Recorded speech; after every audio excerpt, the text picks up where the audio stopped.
దేవుని వాక్యాన్ని చదువుకుందాం.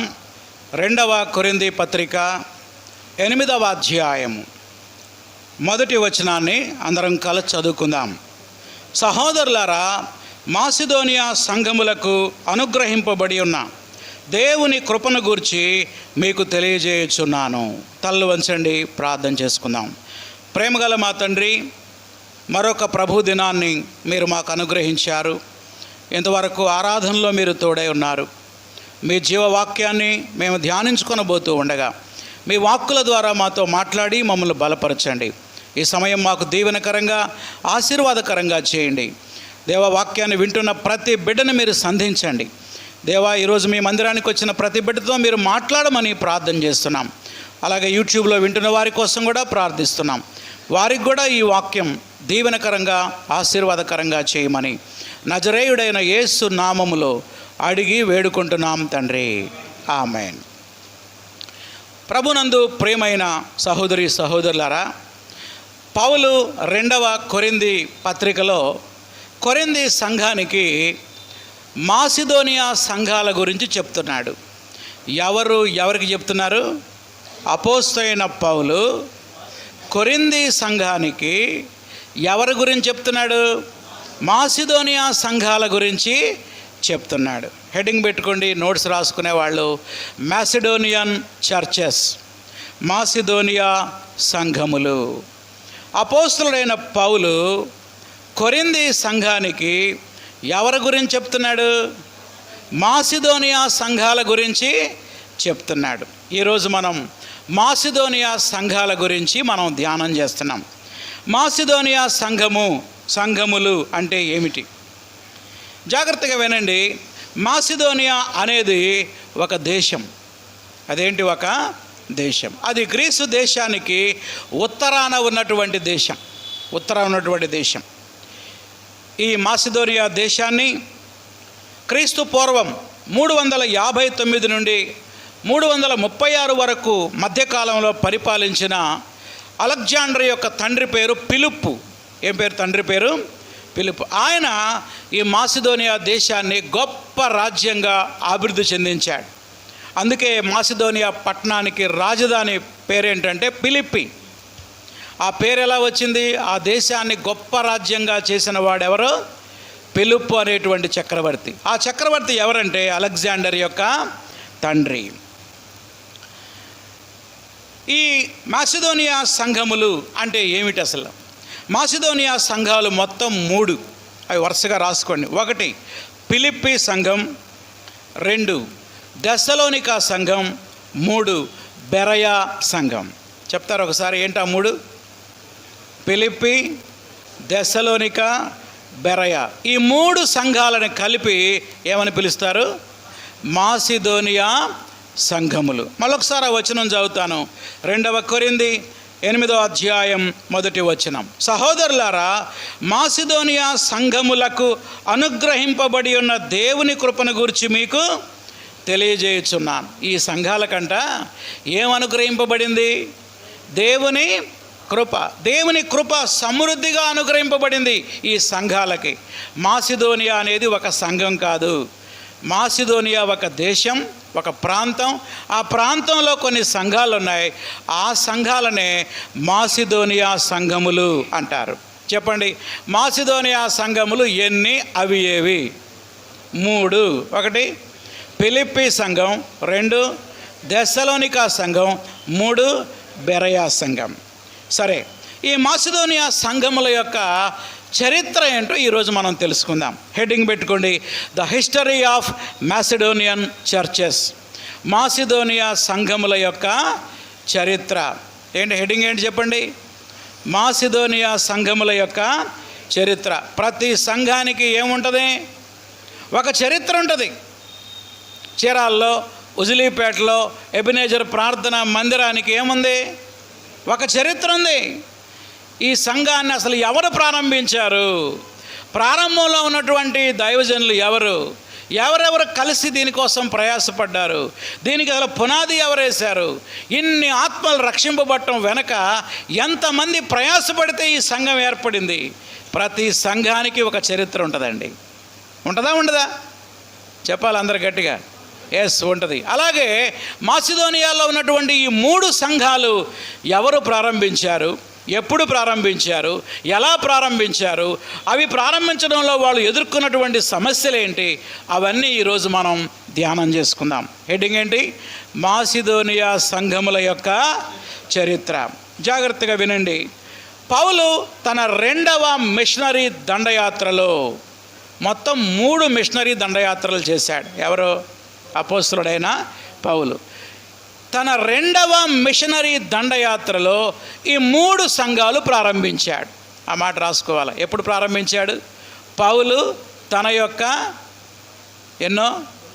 2వ మిషనరీ దండయాత్రలో ఈ మాసిదోనియా సంఘాలను ప్రారంభించాడు. అపోస్తలుడైనటువంటి పౌలు, సీలా, తిమోతి ఈ 3 కలిసి ప్రయాణం ప్రారంభించారు దేవుని యొక్క సువార్తను ప్రకటించడానికి. మొదటి సువార్త దండయాత్రలో పౌలు, బర్నబా, మార్కు, అది ఫస్ట్ టీం. ఇప్పుడు 2వ టీం బయలుదేరుతుంది. ఈ టీంలో సభ్యులు 3. ఎవరెవరు? పౌలు, సీలా, వాళ్ళిద్దరికీ సహాయకరంగా యవనస్తులైనటువంటి తిమోతి.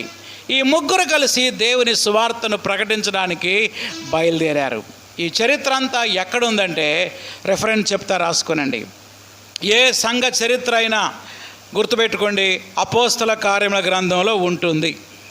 అది ఏ సంఘ చరిత్ర అయినా, అది కొరింథీ సంఘ చరిత్ర అయినా, అది ఎఫెసీ సంఘ చరిత్ర అయినా, ఇంకొక ఏ చరిత్ర అయినా సరే, ప్రతి సంఘం యొక్క చరిత్ర ఆ పుస్తకంలో ఉండదు. ఎక్కడుంటుంది మరి? అపోస్తల కార్యముల గ్రంథంలో. రండి ఇప్పుడు అపోస్తల కార్యముల గ్రంథంలోకి వెళ్దాం. మాసిదోనియా సంఘ చరిత్ర తెలుసుకోవాలి అంటే అపోస్తల కార్యముల గ్రంథం రాసుకోండి. రెఫరెన్సు 16వ అధ్యాయం 1వ వచనం నుండి 17వ అధ్యాయం 15 వరకు రాయబడింది. మళ్ళీ చెప్పిన రెఫరెన్స్ 16వ అధ్యాయం 1 నుండి ఎక్కడి దాకా? 17వ అధ్యాయం 15 వరకు రాయబడింది. ఈ యొక్క వచనాలలో మాసిదోనియా సంఘాలు ఎలా ప్రారంభమయ్యాయి, ఎవరు ప్రారంభించారు, ఎట్లా వచ్చింది సువార్త, అన్ని విషయాలు కూడా దీనిలో మనం చూడవచ్చు. ఈరోజు మనం చరిత్ర నేర్చుకుందాం. వచ్చే వారం ఆ మాసిదోనియా సంఘాల యొక్క లక్షణాలు ఏంటో మనం తెలుసుకుందాం. మొట్టమొదటి ఈరోజు అంతా ఏంటి? History of Macedonian churches. ఈరోజు నేను చరిత్ర చెప్పబోతున్నా. చరిత్ర జాగ్రత్తగా వినండి. 16వ అధ్యాయం 1 వచనాల్లో 1 నుంచి 5 వచనాలలో పౌలు తిమోతిని తను వెంటబెట్టుకొని బయలుదేరాడు. ఎవరితో కలిసి? సీలతో కలిసి. చూడండి 6వ వచనం చదువుతున్నా. అందరు జాగ్రత్తగా బైబిల్ చూడాలి, పెన్నుంటే అండర్లైన్ చేసుకోవాలి. ఆసియాలో వాక్యము చెప్పకూడదని పరిశుద్ధాత్మ వారిని ఆటంకపరిచినందున. ఆగండి. పౌలు, సీలా, తిమోతి ఆసియా వెళ్దామని బయలుదేరారంట. ఆటంకపరిచింది ఎవరు? అందరూ చెప్పాలి గట్టిగా. పరిశుద్ధాత్మ దేవుడు ఆటంకపరిచాడు. పౌలా అటు వెళ్ళొద్దు ఆసియాకు అన్నాడు. చాలా విచిత్రంగా ఉంది కదా. సువార్త ప్రకటించడానికి వెళ్ళే వాళ్ళని జనరల్గా ఎవరు ఆటంకపరచాలి? సువార్త వ్యతిరేకులు, అన్యజనులు ఆటంకపరచాలి. కానీ చాలా విచిత్రంగా ఉంటుంది ఈ వాక్యం. ఇప్పుడు ఆటంకపరిచింది ఎవరు? సాక్షాత్తు దేవుడే ఆటంకపరిచాడు. నో, ఆసియా మీరు వెళ్ళొద్దు అన్నాడు. ఇంకొంచెం కిందకి రండి. వారు పృగియా, గలతీయ ప్రదేశముల ద్వారా వెళ్ళిరి. మూసియా దగ్గరకు వచ్చినప్పుడు బితూనియాకు వెళ్ళుటకు ప్రయత్నము చేసిరి. 2వ ప్లేస్ బితూనియా. మీరేం చేస్తారంటే ఆసియా దాని చుట్టూ సర్కిల్ గీసుకోండి. 2వ ప్లేస్ ఏంటి? బితూనియా. చూడండి, బితూనియా వెళ్ళడానికి ప్రయత్నం చేసిరి, కానీ యేసు యొక్క ఆత్మ వారిని వెళ్ళనీయలేదు. భలే విచిత్రంగా ఉంది. ఇటు పోదామంటే పరిశుద్ధాత్మ దేవుడు వద్దన్నాడు, ఇటు వెళ్దామంటే బితూనియా పోదామంటే యేసు ప్రభు వారి ఆత్మ ఏమన్నది? వద్దు వద్దు వద్దు అంటుంది. మరి ఎక్కడికి పోవాలి ప్రభు, ఎక్కడికి పోవాలి ప్రభు అని వారు అక్కడే ఉండి ఆ రాత్రి ప్రార్థన చేసి, అయ్యా ఆసియా పోదామంటే మమ్మల్ని వద్దంటున్నావు, బితూనియా వెళ్దామంటే మమ్మల్ని వద్దంటున్నావు, మరి మేము ఎక్కడికి వెళ్ళాలి? ఏ ప్రజల దగ్గరికి మేము వెళ్ళాలి? ఎవరికి మీ సువార్తను ప్రకటించాలి అని పౌలు, సీల, తిమోతి కలిసి ప్రార్థించి వాళ్ళు నిద్రకు ఉపక్రమించారు. అప్పుడు దేవుడు దర్శనము ద్వారా తన చిత్తాన్ని బయలుపరిచాడు. దేవునికి స్తోత్రం, హల్లెలూయా. చూడండి ఏం జరిగిందో. 9వ వచనం చదువుతున్నాం. అప్పుడు మాసిదోనియా దేశస్థుడు ఒకడు, అదిగో ఇదొక కళ, ఇదొక దర్శనం. మాసిదోనియా దేశస్థుడు ఒకడు నిలబడి, నీవు మాసిదోనియాకు వచ్చి మాకు సహాయము చేయము అని తనను వేడుకుంటున్నట్టు రాత్రివేళ పౌలునకు దర్శనము కలిగెను. చెప్పండి, పౌలుకు ఒక విజన్ వచ్చింది, ఒక దర్శనం వచ్చింది. ఈ దర్శనంలో ఎవరు కనబడ్డారు? చెప్పాలి. మాసిదోనియా దేశస్థుడు ఒకడు కనబడ్డాడు. కనబడి అంటున్నాడు, మాసిదోనియాకు వచ్చి మాకు సహాయం చేయండి. ఓ పౌలా, ఓ సీలా, ఓ తిమోతిలారా, రండి, మా దేశానికి రండి, మాకు సహాయం చేయండి అన్నాడు. ఇక ఉదయాన్నే లేచాడు. ఆ కళ లేదా ఆ దర్శనాన్ని గురించి ఆలోచిస్తూ ఉంటే ఆయనకు ఒక సంగతి అర్థమయ్యేలా పరిశుద్ధాత్మ దేవుడు చేశాడు. ఏంటది చూడండి, 10వ వచనం. అతనికి ఆ దర్శనము కలిగినప్పుడు వారికి సువార్త ప్రకటించడానికి దేవుడు మమ్మను పిలిచాడని మేము నిశ్చయించుకొని వెంటనే మాసిదోనియాకు బయలుదేరుటకు ప్రయత్నం చేశాం. ఇప్పుడు చెప్పండి, ఆసియా ఎందుకు వద్దన్నాడు దేవుడు? బితూనియా ఎందుకు వద్దన్నాడో తెలుసా? దేవుడు మాసిదోనియాలో ఉన్న ప్రజలను ప్రేమించి వారికి రక్షణ సువార్తను ప్రకటించడానికి దేవుడు పౌలుని, సీలని, తిమోతిని ఎన్నుకున్నాడు. ఇప్పుడు చెప్పండి, మాసిదోనియా ప్రాంతానికి పౌలు వచ్చాడు. అందరూ జాగ్రత్తగా వినాలి. తనకై తాను వచ్చాడా? దేవుడు పిలిస్తే వచ్చాడా? దేవుడు పిలిస్తే వచ్చాడు. ప్రియమైన దేవుని బిడ్డలారా, దేవుని సేవ చేయటం అంటే ఆషామాషి కాదు. వింటున్నారా? అది మన ఇష్టం వచ్చినట్టు చేయకూడదు. నాకు ఇట్లా అనిపిస్తుంది కాబట్టి నేను ఇటుపోతా, నాకు ఇలా అనిపిస్తుంది కాబట్టి ఇటుపోతా కాదు. దేవుడు నడిపించిన స్థలానికి మనం వెళ్ళాలి. దేవుని పిలుపును బట్టి మనం వెళ్ళాలి. దేవుడు వెళ్ళమన్న చోటికి మనం వెళ్ళాలి. ఈ వాక్యాన్ని ధ్యానిస్తూ ఉంటే మా అనుభవమే జ్ఞాపకం వస్తూ ఉంది. ట్రాన్స్ఫర్స్ గురించి మా పేరు ప్రకటన చేసినప్పుడు మేము ప్రార్థన చేస్తూ ఉన్నాం, ప్రభువా మేము ఎక్కడికి వెళ్ళాలి? మమ్మల్ని ఎక్కడికి తీసుకెళ్తావు ప్రభువా? ఏ ప్రజలకు మేము సువార్తను అందించాలి? ఏ ప్రజలను మేము ఆత్మీయంగా బలపరచాలి అని ప్రార్థన చేస్తున్నప్పుడు దేవుడు చీరాల పట్టణంలో ఉన్న ఉజులీపేట సంఘానికి మమ్మల్ని పంపించాడు. దేవునికి స్తోత్రం, హల్లెలూయా. ఇది మాకై మేము వచ్చినటువంటి పరిచర్య కాదు, ఇది దేవుడు పంపినటువంటి స్థలానికి దేవుడు మమ్మల్ని తీసుకొని వచ్చాడు. మా మనసులో చాలా ఆలోచనలు ఉన్నాయి, రకరకాల ఆలోచనలు. కానీ ఉజిలీపేట ఆలోచన అసలు లేనే లేదు. ఈ ఆలోచన ఎవరిదంటే దేవునిది అని మాకు అర్థమైంది. నేను ఇక్కడ ఒక ప్రాముఖ్యమైన విషయం చెప్పబోతున్నా, జాగ్రత్తగా వినండి. ఇది కొటేషన్, వీలైతే రాసుకుంటే మంచిది. దేవుని చిత్తంలో చేసే దేవుని పరిచర్యకు, దేవుని చిత్తంలో చేసే దేవుని పరిచర్యకు దేవుని సహాయం ఎప్పుడూ తక్కువ కాదు. మళ్ళీ చెప్పనా? దేవుని చిత్తంలో చేసే దేవుని పరిచర్యకు చెప్పండి, దేవుని సహాయం ఎప్పుడు తక్కువ కాదు. ఎప్పుడు తక్కువ కాదు. మనం చేసే పరిచర్య దేవుని చిత్తానుసారంగా ఉందా, లేదా మనకై మనం ముందుకెళ్తున్నామా? మనల్ని మనం పరిశీలన చేసుకోవాలి. ఈ పరిచర్య చేయడానికి అసలు దేవుని పిలుపు ఉందా? నాకు పిలుపు చాలా ముఖ్యం. పిలుపు లేని పరిచర్యకు దేవుని సహాయం ఉండదు. దేవుని చిత్తానుసారంగా మాసిదోనియా దేశానికి పౌలు, సీల, తిమోతి ముగ్గురు వచ్చారు. వచ్చి 3 సంఘాలని వారు ప్రారంభించారు. దేవునికి స్తోత్రం, హల్లెలూయా. ఇప్పుడు మీకు ఒక్కొక్క సంఘ చరిత్ర ఎక్కడుందో చెప్పబోతున్నా. రెఫరెన్స్ రాసుకోండి. చెప్పండి, మొదటి సంఘం ఏంటి? ఫిలిప్పీ సంఘ చరిత్ర, అపోస్తల కార్యముల గ్రంథం రాసుకోండి. 16వ అధ్యాయం 6 నుండి 40 వరకు. 6వ వచనం నుంచి ఎక్కడి దాకా? 40వ వచనం వరకు. ఇది ఎవరి చరిత్ర? ఫిలిప్పీ సంఘ చరిత్ర. ఇక రెండవ సంఘం ఏంటి చెప్పండి? What is the second one? Thessalonica సంఘ చరిత్ర. నోట్ చేసుకోండి. థెస్సలోనికా సంఘ చరిత్ర అపోస్తల కార్యముల గ్రంథం 17వ అధ్యాయం 1 నుండి 9 వచనాలు. 1 నుంచి ఎక్కడి దాకా? 9 వచనాలు. 1 నుంచి 9 వచనాలలో థెస్సలోనికా సంఘ చరిత్ర వ్రాయబడింది. ఇంకా లాస్ట్ ఏంటి చెప్పండి? మర్చిపోయారు అప్పుడే. బెరయా సంఘ చరిత్ర. రాసుకోండి. బెరయా సంఘ చరిత్ర అపోస్తల కార్యముల గ్రంథం 17వ అధ్యాయం 10వ వచనం నుండి 15వ వచనం వరకు. 10 నుండి ఎక్కడి దాకా? 15 వరకు. దేవుని చిత్తమైతే ఈ 3 సంఘాల చరిత్రని ఈరోజు మీకు అందించడానికి నేను ప్రయత్నం చేస్తాను. ఓకే. ఫిలిప్పీ సంఘ చరిత్ర రెండోది, థెస్సలోనికా సంఘ చరిత్ర మూడోది, బెరయా సంఘ చరిత్ర. ఓకే, మనం అందరం వెళ్దాం. ఏ ఊరు వెళ్దాం?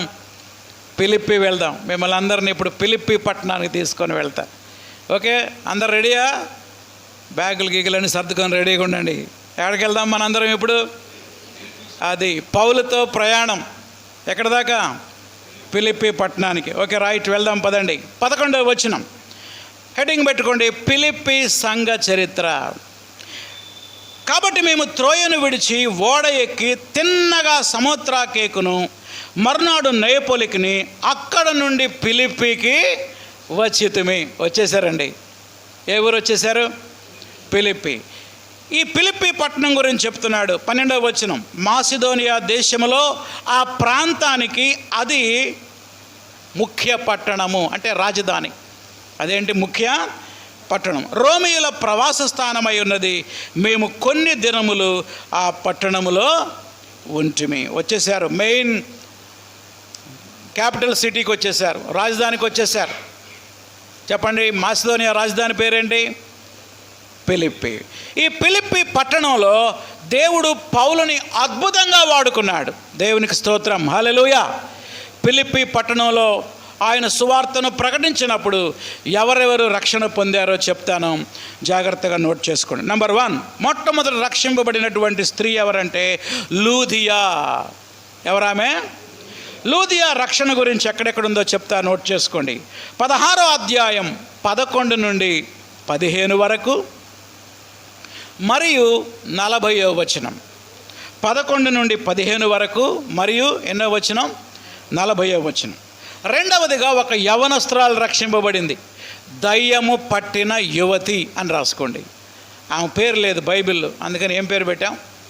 దయ్యము పట్టిన యువతి. ఈ అమ్మాయిని దేవుడు రక్షించాడు. రెఫరెన్స్ రాసుకోండి. 16వ అధ్యాయము 16 నుండి 18 వరకు. 16 నుంచి ఎక్కడి దాకా? 18 వరకు.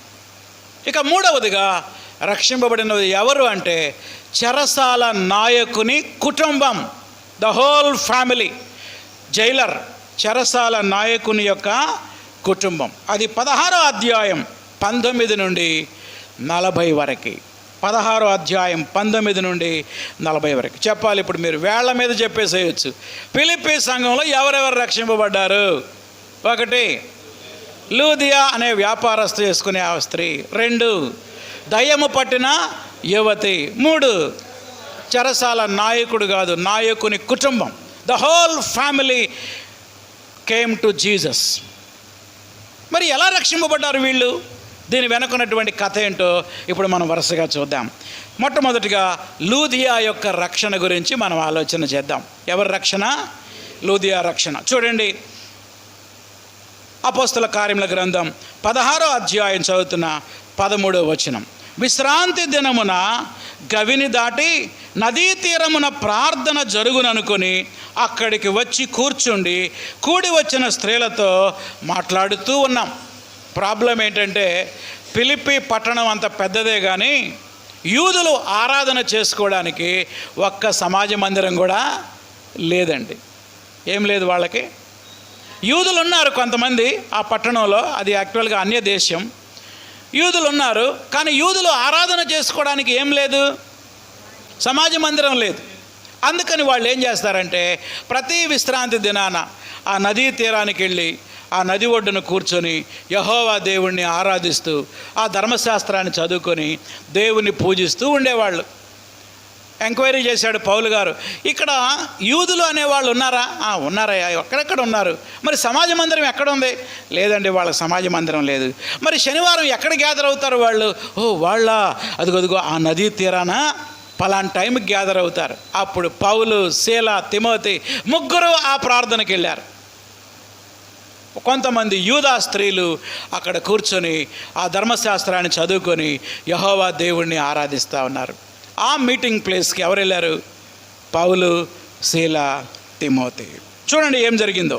14వ వచనం. అప్పుడు లూదియా అను దైవ భక్తి గల ఒక స్త్రీ వినుచుండెను. ఆ గ్రూపులో చాలామంది వింటున్నారు, కానీ అపోస్తల కార్యమున రాసిన ఒక స్త్రీని హైలైట్ చేస్తున్నాడు. ఎవరామె? లూదియా. ఆమె వింటా ఉందంట. అంటే మిగతా వాళ్ళు వింటలేదా? మిగతా వాళ్ళు వింటున్నారు, ఆమె కూడా వింటా ఉంది. కానీ ఈమె చాలా శ్రద్ధగా వింటా ఉంది. ఎవరు చెప్పే మాటలు? పౌలు చెప్పే మాటలు. శ్రద్ధగా వింటా ఉంది. ఆమె ఎవరు? ఆమె ఊదా రంగు పొడిని అమ్ముకొనే తుయతైరా పట్టణస్థురాలు. ఆమెది అసలు ఈ ఫిలిప్పి పట్టణం కాదంట. ఏ పట్టణం ఆమెది? తుయతైరా. అక్కడి నుంచి ఇక్కడికి ఎందుకు వచ్చిందంటే బిజినెస్ పని మీద వచ్చింది, వ్యాపారం పని మీద. ఆమె ఊదా రంగు పొడి అమ్ముకొని జీవనం కొనసాగించేది. ప్రభువు ఆమె హృదయమును తెరిచెను. హల్లెలూయా. ఆమె వాక్యం వింటా ఉంటే ఆమె హృదయం ఎవరు తెరిచారు? దేవుడు తెరిచాడు. God open the heart of Lydia హృదయాన్ని దేవుడు తెరిచాడు. కనుక పౌలు చెప్పిన మాటల యందు ఆమె లక్ష్యముంచెను. చూసారా ప్రియులారా, దేవుని వాక్యాన్ని మనం శ్రద్ధగా వింటా ఉంటే నీ హృదయాన్ని ఎవరు తెరుస్తారు? దేవుడే తెరుస్తాడు. చాలాసార్లు దేవుని వాక్యం వింటున్నప్పుడు మనసు ఎక్కడో పెడతా ఉంటాం. కొంతమంది టైం చూసుకుంటా కూర్చుంటారు, ఎంత టైం అయింది, ఇంకెంతసేపు చదువుతాడో పాస్టర్ గారు అని. వాళ్ళ మనసు దేవుని వాక్యం మీద లేదు. దేని మీద ఉంది? వాక్యం మీద ఉంది. కొంతమంది ఇంటి దగ్గర పాలు బయట పెట్టే వచ్చాను, నల్ల పిల్ల ఒకటి వస్తుంది, ఏమో తాగిద్దో లేదో అని ఈ మనసంతా ఎక్కడ ఉంటుంది? ఆ పాల మీద, ఆ పిల్లి మీద ఉంటుంది అన్నమాట. అలా వింటే వాక్యం అర్థమైద్దా? కాదండి. దేవుని మందిరానికి వచ్చినప్పుడు పూర్తిగా మన వాక్యాన్ని, మన హృదయాన్ని, మన మనసుని దేవుని వాక్యం మీద కేంద్రీకరించి వింటూ ఉంటే పరిశుద్ధాత్మ దేవుడు మన హృదయంలో కార్యం చేస్తాడు. ఈమె భక్తిపర్రాలే, కానీ ఈమెకు యేసెవరో తెలియదు. ఆమెకు యెహోవా దేవుని గురించి తెలుసు, ధర్మశాస్త్రం తెలుసు, మోషే తెలుసు, అహరోనులు తెలుసు, కానీ యేసుక్రీస్తు తెలియదు. యేసుక్రీస్తు యొక్క రక్షణ సువార్తను పౌలు అందించినప్పుడు ఆమె మారు మనసు పొంది బాప్టిజం తీసుకున్నది. అందరూ హల్లెలూయా చెప్పండి గట్టిగా, హల్లెలూయా. చూసారా ప్రియులారా, దేవుని చిత్తానుసారంగా ఒక సేవకుడు సేవ ప్రారంభిస్తే ఆత్మలు రక్షింపబడతాయి, విశ్వాసులు ఆత్మీయంగా బలపడతారు, పరిశుద్ధాత్మ దేవుడు సహాయం చేస్తాడు. నేను ఇందాకనే చెప్పా, దేవుని చిత్తంలో చేసే దేవుని పరిచర్యకి దేవుని సహాయం పూర్తి చేయండి, ఎన్నడూ తక్కువ కాదు. దేవుని సహాయం వచ్చేసింది. దేవుడు ఒక ఆత్మను రక్షించాడు. లూదియా రక్షింపబడి మారు మనసు పొందింది. 15వ వచనంలో ఆమె ఏమంటుందో చూడండి. ఏమంటుంది 15వ వచనంలో? ఆమెయు ఆమె ఇంటివారు బాప్తిసం పొందినప్పుడు. ఈ మాట నాకు చాలా ఇష్టం అనిపించింది. కేవలం లూదియా మాత్రమే కాదంట, ఎవరెవరు మారు మనసు పొందారు? ఆమె ఇంటివారు కూడా మారు మనసు పొందారు. కేవలం లూదియా మాత్రమే కాదు, అండర్లైన్ చేసుకోండి. ఆమె ఇంటివారు, ఆమె ప్లస్ ఆమె ఇంటివారు, ద హోల్ ఫ్యామిలీ. ఆమె ఇంటివారు బ్యాప్టిజం పొందినప్పుడు ఆమె పౌలు శీలతో ఒక మాట అంటుంది. ఏమంటుంది చెప్పండి? ఆమె డాష్ ఉంది కదా, డాష్ ఉంటే డైలాగ్. ఎవరు మాట్లాడుతున్నారు? లూదియా మాట్లాడుతున్న. లిడియా ఏమంటుంది తెలుసా? పౌలు గారు, నేను ప్రభువునందు విశ్వాసము గలదానని మీరు ఎంచితే నా ఇంటికి వచ్చి ఉండుడని వేడుకొని మమ్మను బలవంతము చేశాను. మీరు ఎక్కడి నుంచి వచ్చారోనయ్యా? దేవుడు పంపాడయ్యా మిమ్మల్ని నా కోసం. నా కోసం, నా కుటుంబం కోసం దేవుడు పంపాడు. నిజంగా నేను దేవుని యందు విశ్వాసం ఉంచానని మీరు నమ్మితే రండి, మా ఇంటికి రండి, ఆతిథ్యం స్వీకరించండి. మీరు ఎప్పుడు తిన్నారో, ఎక్కడ ఉంటున్నారో, ఏ దేశం నుంచి వచ్చారో, ఏ ప్రాంతం నుంచి వచ్చారో, దేవుడు పంపినటువంటి దైవజనులు మీరు. మా కొరకు, మా కుటుంబం కోసమే దేవుడు మిమ్మల్ని పంపాడు. దేవునికి స్తోత్రం, హల్లెలూయా. చూడండి లూదియా యొక్క మనసు ఎలా ఉందో చూడండి. లూదియా ఏమంటుందో తెలుసా? మిమ్మల్ని పంపింది దేవుడు. మిమ్మల్ని పంపింది ఎవరి కోసం? నా కోసం, నా కుటుంబం కోసం. నేను నీ యందు, దేవుని యందు విశ్వాసం ఉంచాను, మీరు నమ్మితే ఒక్కసారి రండి, ప్లీజ్ రండి, రండి, రండి. ఏమంటుందో చూడండి. నా ఇంటికి వచ్చి ఉండుడని వేడుకొని ఇంకేం చేసింది? బలవంతం చేసింది అంట. కొంతమంది పాస్టర్ గారు ఒకసారి ఇంటికి రండి అంటారు. లేదులే అమ్మా అంటే, సరేలే మనం అడిగాము, ఆయన టైం లేదన్నాడు, ఇంకేముంది అనుకుంటాడు. వాళ్ళు కూడా అన్నారు ఏం లేదని, టైం లేదంటే పోతే పోయిన అనుకున్నా అన్నదా? ఏం చేసింది ఆమె? వారిని బలవంతం చేసింది. చూడండి దేవుని సేవకుల్ని ఎంత ప్రేమించిందో చూడండి. ప్రేమైన దేవుని బిడ్డలారా, రాసుకోండి అప్లికేషన్, నేర్చుకోవలసిన పాఠం అని రాసుకోండి. ఏంటి నేర్చుకోవలసిన పాఠం? ఇక నేర్చుకోవలసిన పాఠం ఏంటంటే, లూదియా వలె మన హృదయాన్ని తెరిచి యేసుని స్వీకరించాలి. అది మొదటి పాఠం. ఏంటి చెప్పండి? ఎవరి వలె? లూదియా వలె మన హృదయాన్ని తెరిచి, యేసయ్యా నా హృదయంలోకి రానాయనా అని మనం యేసుని ఆహ్వానించి రక్షణ పొందాలి, మారు మనసు పొందాలి. ఇది మొదటిది. ఈ వాక్యం వింటున్న ప్రియమైన దేవుని బిడ్డలారా, మీ హృదయాన్ని తెరిచారా? యేసుకు మీ హృదయాన్ని తెరిచి ఆయన్ని మీ హృదయంలోకి ఆహ్వానించారా? లేక యేసు మీ హృదయం బయటే ఉన్నాడా? మీరు దేవుని మందిరంలో ఉండొచ్చు, కానీ దేవుడు మీలో లేకుండా ఉండే అవకాశం ఉంటుంది. యేసు మన హృదయంలోకి రావాలి అంటే హృదయాన్ని ఏం చేయాలి? తెరవాలి. ప్రకటన గ్రంథం 3వ అధ్యాయం 20వ వచనంలో చెప్పాడు, హృదయం అనే తలుపు దగ్గర నిలుచుండి నేను తట్టుచున్నాను. ఎవడైనా సరే నా స్వరము విని తలుపు తీసిన ఎడల నేను అతని యొద్దకు వస్తాను, అతడు నా యొద్దకు వస్తాడు, నేను వారితో కలిసి భోజనము చేస్తాను. హృదయమనెడు తలుపు నొద్ద యేసునాథుండు, హృదయమనెడు తలుపు నొద్ద యేసునాథుండు, నిలచి సదయుడగుచు తట్టుచుండు సకల విధములను, నిలచి సదయుడగుచు తట్టుచుండు సకల విధములను. దేవుడు నీ హృదయాన్ని తడుతున్నాడు, నెడతల్లా. ఏంటి తేడా? ఏంటి తట్టడానికి నెట్టడానికి తేడా ఏంటి? ఎవరన్నా మీ ఇంటికి వస్తే తలుపు నెడతారా, తడతారా? నెట్టేవాడు ఎవడు? మరి నెట్టేవాడు దొంగ, నెట్టేవాడు దోచుకునేవాడు. ప్రభు అయిన యేసుక్రీస్తు నీ హృదయం అనే తలుపు దగ్గర నిలబడి నెట్టుచున్నాను అని లేదండి. ఏముంది? తట్టుచున్నాను. నెట్టేవాడు బలవంతంగా వచ్చేవాడు, నెట్టేవాడు మన కీడు చేసేవాడు, నెట్టేవాడు మనల్ని దోచుకునేవాడు. కానీ తట్టేవాడు మనకి సహాయం చేసేవాడు. ఆయన ఎందుకు వస్తానన్నాడు నీ హృదయంలోకి? ఆయన ఎందుకు వస్తానన్నాడో తెలుసా? మన హృదయాన్ని బాగు చేయడానికి వస్తానంటున్నాడు. మార్కు సువార్త 7వ అధ్యాయం 21వ వచనం చదువుతున్నా. చూడండి, మానవ హృదయం ఎంత భయంకరంగా ఉందో, ఘోరంగా ఉందో ప్రభు అయిన యేసుక్రీస్తు వారు చెప్పాడు. లోపల నుండి, మార్కు సువార్త 7వ అధ్యాయం 21వ వచనం, లోపల నుండి అనగా మనుష్యుల హృదయంలో నుండి ఎన్నొస్తాయి? దురాలోచనలు, జారత్వములు, దొంగతనములు, నరహత్యలు, వ్యభిచారములు, లోభములు, చెడుతనము, కృత్రిమము, కామ వికారము, మత్సరము, దేవదూషణ, అహంభావము, అవివేకం వచ్చును. ఎన్ని ఉన్నాయండి. ఇవన్నీ ఎక్కడున్నాయి? హృదయంలో ఉన్నాయి. కానీ పైకి మాత్రం ఎంత పరిశుద్ధంగా కనబడతామో, తెల్ల బట్టలు వేసుకొని దేవదూతలా కనబడతాం. కానీ హృదయంలో ఎన్ని ఉన్నాయో చూడండి. ఇవన్నిటినీ కడిగి శుద్ధి చేయడానికే యేసుని హృదయంలోకి రావాలనుకుంటున్నాడు. ఈ వాక్యం వింటున్న ప్రియమైన సోదరి సోదరులారా, ఒక్కసారి నీ హృదయంలోకి నువ్వే తొంగి చూడు. దేవుని వాక్యం అనే అద్దంలో చూస్తే అర్థమవుతుంది. అద్దం అబద్ధం చెప్పదు. ఇప్పుడు అబద్ధం చెప్పుద్దా? ఏంటది? అద్దం. మళ్ళీ చెప్పనా కొటేషన్? అద్దం అబద్ధం చెప్పదు. దేవుని వాక్యం అనే అద్దం ముందుకు నువ్వు రా, నీ హృదయంలో ఏముందో చెప్తుంది. దురాలోచనలు, జారత్వము, అపవిత్రత, కాముకత్వము, ఎన్ని భయంకరమైన పాపాలు ఉన్నాయో.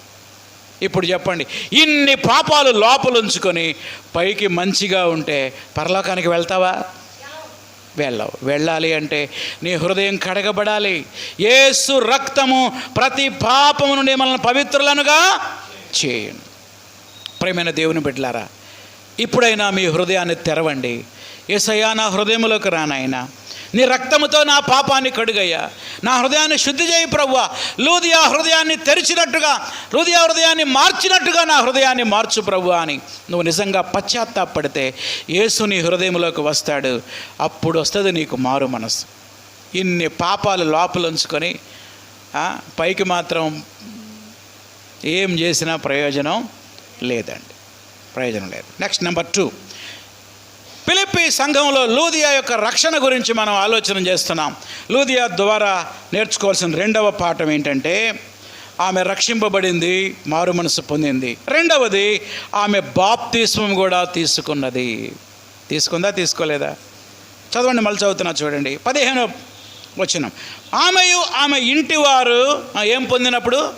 బాప్తిసం పొందినప్పుడు. అండర్లైన్ చేసుకోండి, షీ వాజ్ బ్యాప్టైజ్డ్.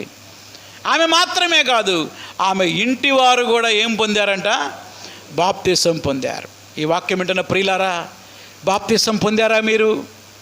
ఎందుకు బాప్తిసాన్ని వాయిదా వేస్తున్నారు?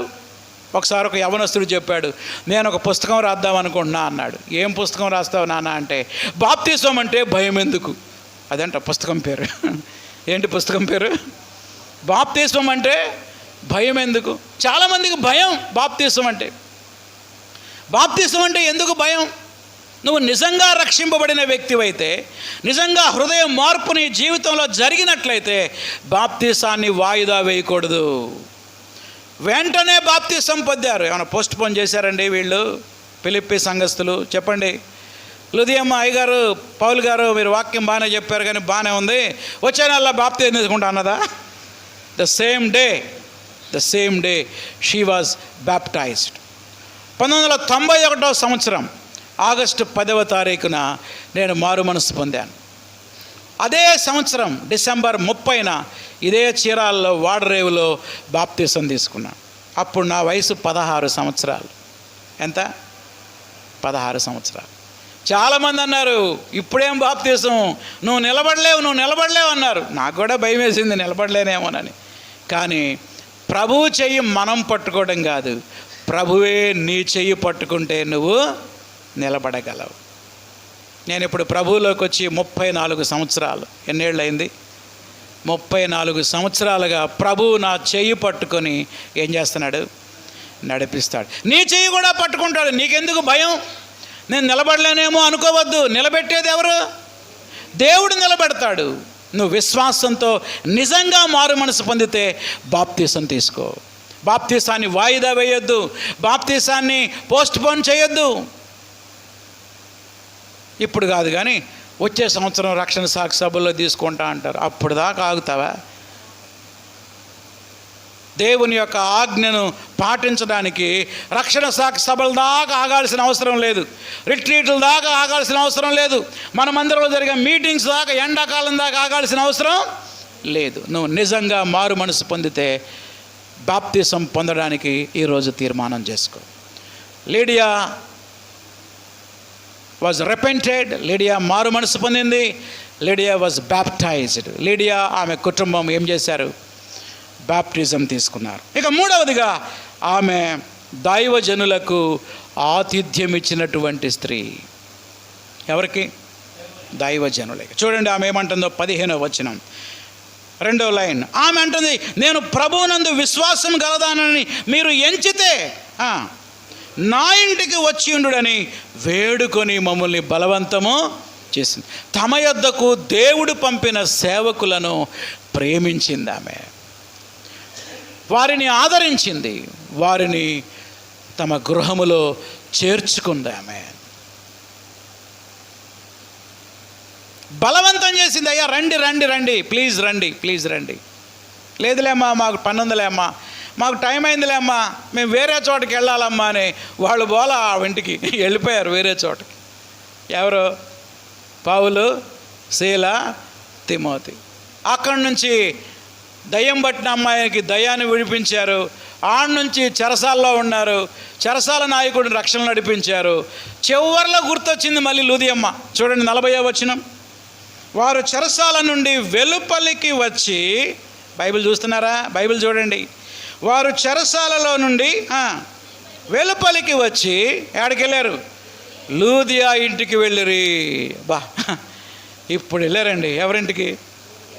అరే పాపం మొన్న బాగా బలవంతం చేసింది, ఒకసారి వెళ్ళొద్దాం ఎట్లా ఉందో, ఆమె కుటుంబం ఎలా ఉందో చూద్దామని లూదియా ఇంటికి వెళ్ళిరి. అక్కడి సహోదరులను చూచి ఆదరించి బయలుదేరి పోయిరి. ప్రేమైన దేవుని బిడ్డలారా, లూదియా దైవజనులను ప్రేమించినటువంటి స్త్రీ. రాసుకోండి ఆ పాయింట్. ఎవరిని? దేవుడు పంపిన దేవుని సేవకులను ప్రేమించింది, వారిని పట్టించుకుంది, వారికి ఆతిథ్యం ఇచ్చింది, వారి సేవలో సహకరించింది. ఈనాడు లూదియా లాంటి వారు మన సంఘానికి కావాలా? ఆమెన్, ఆమెన్ చెప్పండి. ఎలాంటి వారు కావాలి? లూదియా లాంటి వారు కావాలి. లూదియాగా దేవుని ప్రేమించేవాళ్ళు, దేవుని సేవకుల్ని ప్రేమించేవాళ్ళు, దేవుని సేవకులకు సహకరించేవాళ్ళు, దేవుని సేవకులకు పరిచర్య చేసేవారు, ఆతిథ్యం ఇచ్చేవారు, అవసరతలో సహాయపడేవారు ఈనాడు మన సంఘానికి కావాలి. నేను మొన్ననే చెప్పిన, సేవ అనేది ఒక్కళ్ళు చేసేది కాదు. ఇక్కడ రాము పాస్టర్ గారు, కృపా పాస్టర్మ గారు, వాళ్ళిద్దరూ ఉంటే ఏమీ చేయలేరు. ఇక్కడ గుర్తుపెట్టుకోండి, మేమేమీ చేయలేము. మా వెనక ప్రార్థించేవారు కావాలి. రాసుకోండి, మాకెవరు కావాలి? ప్రార్థన చేసేవారు కావాలి. రెండవదిగా మమ్మల్ని ప్రోత్సహించేవారు కావాలి, ఎంకరేజ్ చేసేవారు కావాలి. మూడవదిగా మమ్మల్ని ఆదరించేవారు కావాలి. పాస్టర్ గారు, పాస్టర్మ గారు, మీ వెనక మేమున్నాం, మీ కొరకు మేము ప్రార్థన చేస్తాం, మీరు పదండి పరిచర్యలో ముందుకెళ్ళండి. మా కోసం ప్రార్థించేవారు కావాలి లూదియా లాంటి వారు. మమ్మల్ని ప్రోత్సహించేవారు కావాలి, మమ్మల్ని ఆదరించేవారు కావాలి. మరి నువ్వు వస్తావా? ఎస్, నేనుంటాను. దేవుడు ఈ దైవజనుడిని, ఈ దైవజనురాల్ని మా కోసం పంపాడు, నా కోసం పంపాడు, నా కుటుంబం కోసం పంపాడనే నిశ్చయిత నీకు వచ్చిందా? నీవు పరిశీలన చేసుకో, ప్రార్థన చేసుకో. ప్రభువా, లీడియాలాగా, లూదియాలాగా నన్ను కూడా వాడుకో.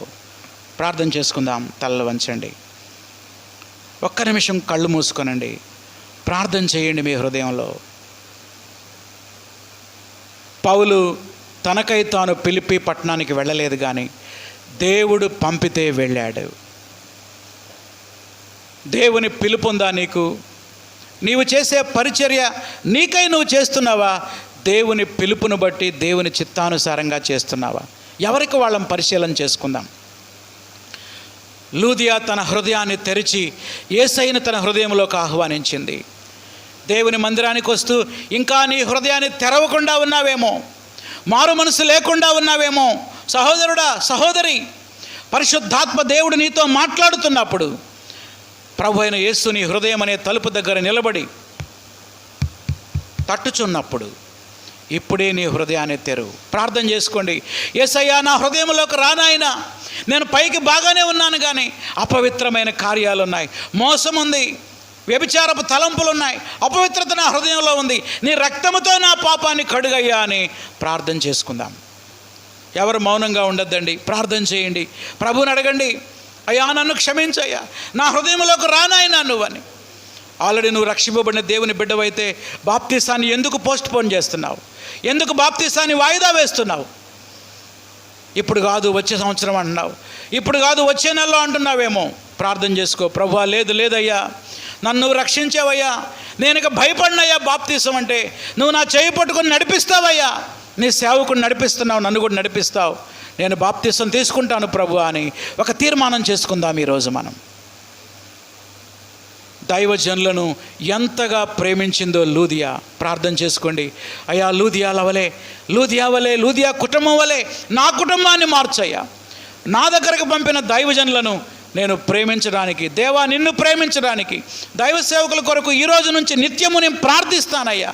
వారిని ప్రోత్సహిస్తాను, వారిని ఆదరిస్తాను నాయన, ఎందుకంటే నువ్వు మా కోసం పంపావయ్యా. లూదియా కుటుంబం వలె నా కుటుంబాన్ని మార్చు ప్రభువా అని మనం ప్రార్థన చేసుకుందాం. ప్రేమగల మా తండ్రి, నీ పాదములకు వందనములు స్తోత్రములు చెల్లిస్తున్నాం. ఈ ప్రభు దినాన మాసిదోనియా సంఘాల గురించి, ఆ సంఘాల చరిత్ర గురించి మీరు మాతో మాట్లాడుతూ వచ్చారు. మీకు వందనాలు నాయన. మొట్టమొదట ఫిలిప్పీ సంఘ చరిత్రను మేము ధ్యానించడానికి కృప చూపించావు. లూదియా యొక్క రక్షణ గురించి, ఆమె యొక్క బాప్తిసం గురించి, ఆమె పరిచర్య గురించి మాతో మాట్లాడుతూ వచ్చావు. నీకు ఎన్నో వందనాలు తండ్రి. లూదియా లాంటి సహోదరులను మా సంఘంలో మీరు లేవనెత్తండి ప్రభువా, లేవనెత్తండి తండ్రి. ఇంకా ఎవరైతే తమ హృదయాన్ని తెరిచి నిన్ను ఆహ్వానించలేదో వారు ఇప్పుడైనా సరే తమ పాపాల విషయమై పశ్చాత్తాపడి నిన్ను తమ హృదయంలో చేర్చుకునే కృప దయచేయండి. బాప్తీసం అంటే భయపడే వాళ్ళు ఉన్నారు ప్రభువా, ఇక్కడ బాప్తీసాన్ని వాయిదా వేసేవారు ఉన్నారు తండ్రి. వారితో మరొకసారి మీరు మాట్లాడండి. లూదియా వలె దైవజనులను ప్రేమించి సేవలో సహకరించేవారిని, ప్రార్థించేవారిని, ప్రోత్సహించేవారిని, ఆదరించేవారిని మీరు లేవనెత్తండి ప్రభువా. రాబోయే దినాల్లో ఫిలిప్పీ పట్టణంలో గొప్ప పరిచర్య జరిగినట్లుగా ఉజిలిపేట ప్రాంతంలో, చీరాల్లో ప్రభువా గొప్ప పరిచర్యలో మమ్మల్ని, మా సంఘాన్ని, మా సంఘ బిడ్డలను మీరు వాడుకొనమని ఈ వారమంతా మీ కృప, మీ కాపుదల నిమ్మని యేసు నామములో అడుగుతున్నాం తండ్రి, ఆమేన్. ప్రభు యేసు రక్తమే జయం, అపవాది క్రియలకు లయం. ప్రభు యేసు రక్తమే జయం, అపవాది క్రియలకు లయం. ప్రభు యేసు రక్తమునకు సంపూర్ణ విజయం, అపవాది క్రియలకు అనంత నాశనం. హల్లెలూయా, స్తుతి స్తోత్రం, ఆమేన్. మన తండ్రి అయిన దేవుని ప్రేమ, ప్రభు అయిన యేసుక్రీస్తు కృప, పరిశుద్ధాత్మన్యోన్య సహవాసము చేరివచ్చిన మనందరికీ సకల పరిశుద్ధులకు సదా తోడై ఉండునుగాక, ఆమేన్. అందరికీ వందనాలు. God bless you. ఎవరైనా రోగులు, బలహీనులు ఉన్నట్లయితే ముందుకొచ్చి ప్రార్థన చేయించుకోండి. ఎవరైనా రోగులు, బలహీనులు